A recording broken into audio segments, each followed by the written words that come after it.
Oi, pessoal, tudo bom? Vamos começar mais uma edição do programa Café com Livros. Café com Livros, sejam todo mundo muito bem-vindos, tomando sempre aqui um bom café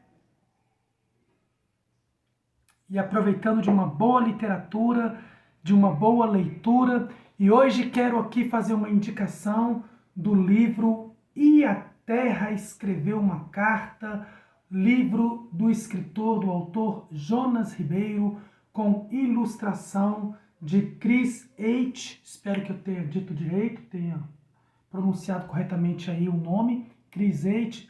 Jonas Ribeiro. Isso aqui é um livro de literatura infantil para as nossas crianças. Acho fantástico, super interessante. Tanto li esse livro, como já fiz até um trabalho com os meus estudantes de primeiro ao quinto ano.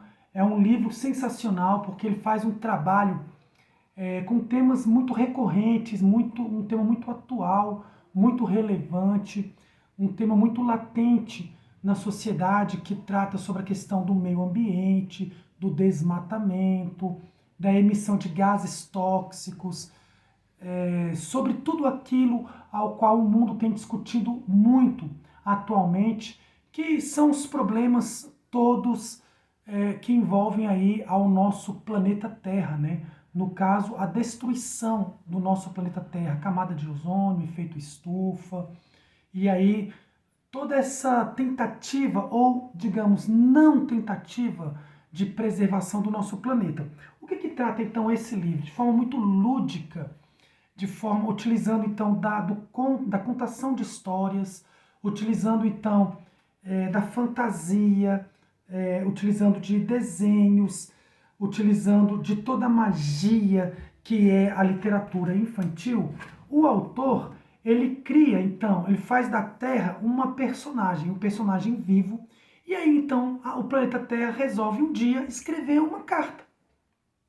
Ele escreve uma carta.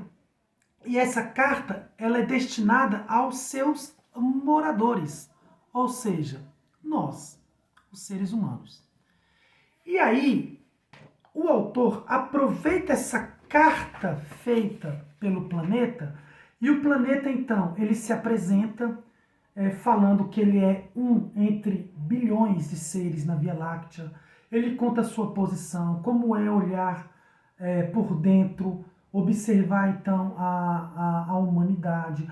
Aí ele conta como foi observar alguns acontecimentos históricos, como a descoberta do fogo, né, a caminhada da humanidade, a ida de Yuri Gagarin, a viagem espacial. E aí ele começa a fazer algumas reclamações, como por exemplo o uso incorreto dos recursos naturais, como o uso da água. Ele começa a reclamar do desmatamento, começa a reclamar das guerras, enfim. O planeta faz várias reclamações na carta. E aí ele faz algumas sugestões, olha, vocês poderiam utilizar, conjugar alguns verbos que fariam bem para mim. E ele coloca esses verbos, ó, cuidar, brincar, amar, estudar, amparar, ajudar. E ele sugere aí 100 verbos. E aí ele envia essa carta, terminando dizendo que o verbo principal é salvar. Bom, a professora, e aí o autor passa para uma segunda parte do livro, que é o seguinte: a carta chega e aí uma professora responde a carta da professora, é a segunda parte do livro. Olha que legal, gente. A professora chamada, que é uma personagem, claro, né? A professora chamada Ana Carolina, da escola fictícia do Colégio Galáxia do Saber do quarto ano. Ela e os seus estudantes, e aí ela coloca uma turma de 22 alunos, eu acho que é isso, quer ver? Deixa eu dar uma olhada. Tá aqui, ó, são 22 alunos, aí ele desenha os 22 estudantes, resolvem responder a carta. E aí se apresenta, diz que fica surpresa de saber que o planeta Terra é alfabetizada, né? Que ela imaginava que o planeta Terra ia responder com seres luminosos, de forma com tecnologia avançada, e fica surpresa de ver que a carta respondeu com uma carta simples, manuscrita. Mas ela resolve responder. Diz que por incentivo da carta, ela reuniu os estudantes, reuniu seus pais responsáveis e para responder a carta fizeram um projeto na escola, que o projeto é chamado os Ecocidadãos. Olha que legal, gente.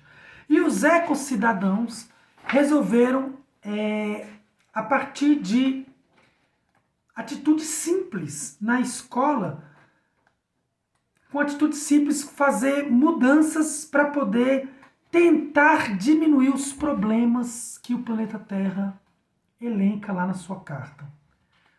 Atitudes simples, atitudes que são simples e que podem ser resolvidas. Ali coloca aqui na página 29, que atitudes são essas? Por exemplo, maneiras de economizar energia, consumir com consciência, fazer compostagem, reciclagem e triagem seletiva. Fizemos um abaixo-assinado para a direção trocar as lâmpadas tradicionais do colégio por outras mais econômicas e as lâmpadas foram substituídas. Então o projeto Ecocidadãos nos trouxe uma baita surpresa. E aí o livro continua falando que tiveram outros momentos maravilhosos e que foi muito importante. E termina dizendo o seguinte, que nem todas as pessoas são iguais e que existe muita gente na humanidade, sim, comprometida em salvar o planeta e fazer do nosso planeta um lugar melhor para se morar. E aí ela assina a carta. Então é um livro muito bacana para se discutir esse tema que é tão relevante, tão importante, de maneira lúdica, de maneira fantasiosa. E eu recomendo bastante, especialmente aos professores, às professoras desse país, às escolas tanto pública quanto privada, pela editora Melhoramentos, tá aí. E a Terra escreveu uma carta, de Jonas Ribeiro, com ilustrações de Chris H. Tá aí a minha dica de leitura de hoje, tá bom? É isso aí, pessoal. Beleza? Deixa eu colocar aqui, deixa eu arrumar minha mesinha. Vamos lá. Hoje eu quero trazer aqui para nós, quero falar um pouquinho sobre uma teórica da educação, uma educadora que é também muito importante, muito relevante e que tem uma história bem curiosa. Ela nasceu em 1870, faleceu em 1952, era italiana, Maria Tecla Artemisia Montessori. Para muitos, Maria Montessori, do método montessoriano, tem uma grande relevância à educação, à pedagogia, e nós vamos então falar um pouquinho sobre Montessori. Maria Montessori, ela foi educadora, ela foi médica, foi pedagoga italiana, que teve uma grande importância aí para a educação, e o seu método influenciou todo o mundo dentro da educação, influencia até hoje, tanto nas escolas públicas quanto escolas privadas. Ela tem uma grande identificação com a escola nova, né, para muitas pessoas. Ela ainda na infância, na sua juventude, ela gostava muito de matemática, biologia, e ela logo ela conseguiu entrar na Universidade de Medicina, foi cursar medicina na Universidade de Roma. Gente, olha que interessante. Ela foi uma das primeiras mulheres italianas a se formar em medicina, mas ela não pôde exercer a medicina, sendo uma das primeiras mulheres a se formar. Olha só o machismo no mundo, né? Porque naquela época mulheres médicas não podiam atender a homens. Aí qual foi a saída dela? A então então médica Maria Montessori teve que trabalhar com crianças com deficiência. É o que deu para ela, né? Mesmo sendo uma médica, com a mesma formação dos homens médicos, ela teve que trabalhar apenas com as crianças com deficiência. E ela teve um amor, né? Ela teve um amor, teve todo um olhar humanizado com essas crianças, isso é importante. Ela teve, e isso afetou diretamente, influenciou diretamente, inclusive, no seu método educacional. É muito importante falar que, com isso, ela trabalhando com as crianças com deficiência, ela criou um espaço depois educacional para essas crianças que ela chamou de Casa dei Bambino. Olha que legal.